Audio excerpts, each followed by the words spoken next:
So another matter that we will all be anxiously waiting to hear the SEC commissioner's words on are whether the SEC should go to a 9-game conference schedule. Because on the surface, I 100% side with those frustrated at the late season SEC cupcakes.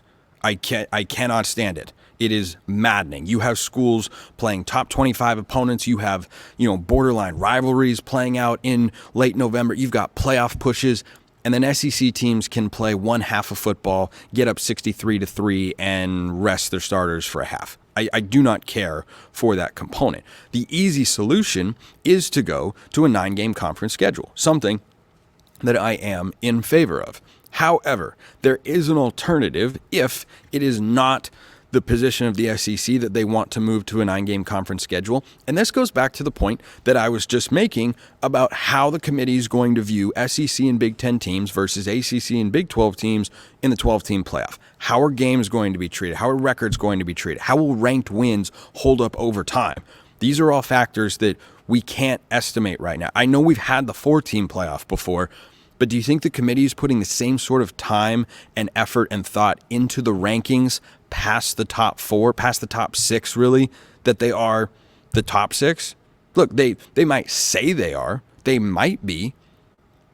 I can't imagine the stakes feel exactly the same when you're just ranking teams to rank them versus ranking teams that could get an at-large berth to get into the playoff and, potentially make a run for a national championship. I am not of the opinion that the lower-seeded teams are going to be able to do that because that plays out in college football every single year, but that's a slightly different conversation there. So if you're the SEC and looking at adding a 9th game in a league that is now objectively stronger with Texas and Oklahoma in it, the same dilemma is right in front of them, which is, hey, if we're going to play an extra game, we need some sort of assurance that our 10-2 teams are going to be a lock, that 10-2 suddenly feels like the old 11-1, that 9-3 teams have a legitimate chance to get in, or else you won't get anybody to go for it. You won't get athletic directors or presidents or anybody to go for it if that is not presented to them. So that's a conversation for Greg Sankey to have perhaps with the College Football Playoff Committee and understand where their thinking is and how, if at all, I could be wrong in thinking it would change or have a greater sense of importance to them, but you never know. How, if at all, the committee's thinking about ranking teams that could be at-large playoff berth teams would potentially change. So the late season cupcakes are patently ridiculous. I hope we're all on board with that. I'm sure we're not. I'm sure there are people who think it's okay. I just don't. I just don't. That sort of stuff is for the non-conference slate. Once conference play begins, you should only be playing conference games. However, I think there are some who are not aware that one of the reasons that the SEC plays an 8-game conference schedule is because they have built-in matchups with the ACC. Games like Florida and Miami, or games like Georgia and Georgia Tech, or South Carolina and Clemson. These are games that happen regularly, depending on which matchup you look at, every year. Now, some teams have a stronger built-in ACC opponent than others. That's not necessarily the fault of Georgia, that Georgia Tech has been mediocre to below average for the better part of a decade now, and they haven't been a relevant opponent for a long time. They could be this year. Brent Key is definitely the head coach of a sleeper team in the ACC, not necessarily to win the ACC, but to just make some noise, beat a team you don't expect them to. They did that last year when they beat Miami. That was more due to a separate issue that I won't mention on the show, but we all know which one I'm talking about, of course. So I think if you look at a team schedule and you have an ACC opponent built into your non-conference slate, and then you have another non-conference opponent that is in a power conference, I'm far more sympathetic to those schools saying, hey, we've got these matchups built in for many, many years because college football scheduling is broken. But anyway, I'm more sympathetic to the schools that say we've got this ACC matchup that we play every year, Clemson, South Carolina, for instance, or Florida, Florida State. And we don't really want to play them another power conference team and then add a 9th SEC conference game, because that's not fair to us. Because now we're playing a schedule that isn't just in theory tougher than everybody else's, but on paper is tougher than everyone else's, because a typical power conference team is going to play 9 conference games, 1 power 4 out of conference game, a group of 5, and an FCS. That's what I think the right model is. Now, you have exceptions. There are schedules that look a lot tougher than that. There are schedules that look a lot easier than that. There have been schedules in the non-conference slate, depending on the school that you're talking about, that have played 3 teams that are barely even group of 5 level, and one of them an FCS. And then there's, Florida's schedule. Yeah. Good luck. Because they've got Miami and Florida State on the schedule. And so that's another great example about how you need to treat, or how is the committee going to treat teams like that.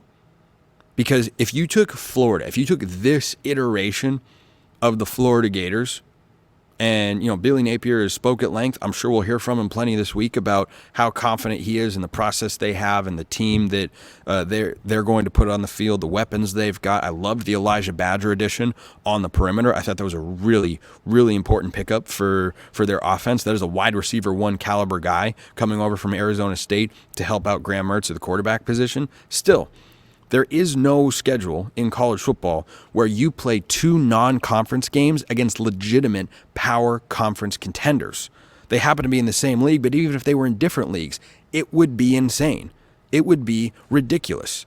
Another school that has a really, really tough non-conference schedule over in the Big 12 is Arizona. They play Kansas State in a non-conference game because it was already scheduled. So they're playing 10 Power 4 opponents this season. And there are other schools that play as few as 8. I am supportive of there being unanimity in the number of Power 4 conference games. Good Scrabble word if you can make it work, kind of. Anyway, I am supportive of there being a uniform standard for what teams have to do. You should have to play at least 9 Power 4 conference games. But then there should be an understanding if you're an SEC team and you keep it in an 8-game conference schedule and you want to play your 8 ACC opponents and your ACC matchup, but then you play a week non-conference, don't come back crying later if you are then punished in the schedule or in the college football playoff rankings for that week non-conference slate. And this is why I think college football needs a governing body, an entity to oversee the entire sport. I don't think it's anywhere close to happening. I'd happily run for commissioner if anyone would nominate me, but I think I could do it. Maybe, possibly. Yeah, I think it'd be okay. So I think that if you're in that sort of situation where you have 9 Power 4 opponents, but then you have 3 really, really weak games here, the discussion about, well, the conference schedule is just so tough, it's this, it's that. It's like, well, wait a minute, that team over there played a group of 5 champion caliber team and 10 Power 4 schools, and you played 9 Power 4 schools, and none of them were conference championship caliber. Like that, those two things are not balanced. So, and again, it depends on which conference you're talking about, because a Big 12 schedule and a Big 10 schedule are not the same. An SEC schedule and ACC schedule are not the same. It's one of the most exciting things I think about the 12-team playoff is how are they going to treat that? And I think it will have downstream effects in how the SEC views itself and how strong it needs its league to be. Because if a 9-3 SEC team is getting 0 shot to make the college football playoff because they're putting in a 10-2 Big 12, I don't think there's any way the SEC adds Florida State and Clemson. It's not like they need the money. Their television contract is over $1 billion.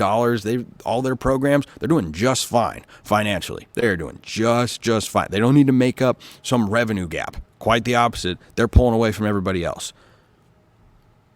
But if 9-3 SEC this year, in this version of the playoff, with Florida State and Clemson in the ACC, if they get a 9-3 team into the playoff, then maybe they'd consider it. But on the 9-game conference schedule, I see the arguments going both ways. I just don't see – I still think a 9-game conference slate is the best way to go. I think that gives the best product for fans across the country, whether you're in the SEC footprint or outside of the SEC footprint. And if you want to have a relative unavailability across your conference for non-conference games with the Big Ten, the Big 12, or high-level group of 5 because you have those built-in matchups with the ACC, fine. That's fine. All I'm concerned about as a college football fan is everyone playing to the relative same standard strength of schedule so that we can accurately measure teams at the end of the year, because the playoff is still, aside from the auto bids, which I think are ridiculous, an invitational and a resume contest. So I'm interested to see what Greg Sankey has to say on the matter.